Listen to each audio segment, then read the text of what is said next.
Hello tram চাচা।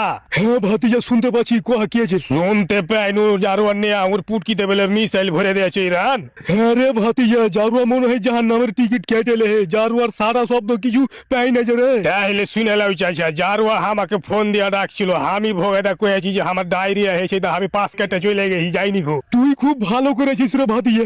আমি আগে বুঝতে পেরে হেনু চাচা, ইয়ার পাল্লাতে পড়লে আমার পাছাতেও কখন মিসাইল ঢুকে যাবে, এ লেগে আমি যাইনি। আরে ভাতিজা আর কইস না, জারুয়ার পাল্লাতে পড়ে আমি মিসাইল খেতে খেতে শেষে গেলু। আমার মিলিটারিরা সব শেষে আলো রে ভাতিজা। তাহলে শুনে লাও চাচা, ওই জারোয়াকে আমি বারে বারে বুঝাইছিল তো, দেখ রে যাই রে, তুই এরকম বাড়াবাড়ি করিস কেন, তোর পুটকিতে মিসাইল ঢুকে যাবে। আরে ভাতিজা আর কইস না, আমি তো এক জারুয়া আছি আমার থেকে 1,500 ওই নিয়ে ওই জারুয়াকে কুত্তাতি জ্বর মারছে আর আমাকে সরে জ্বর মারছে। আসলে আমি শালা কোনো পাল্লাতে যে পড়তে গেলু, তা আমার ঘাটি মাটি সব উড়িয়ে দিলে রে। তো চাচা একটাই কথা কব, তোমরা যারা করে বেড়াই করে আমাকে টানিও না মধ্যখান থেকে, আমাকে কে মিসাইল মেরে উড়িয়ে দিবে ফের।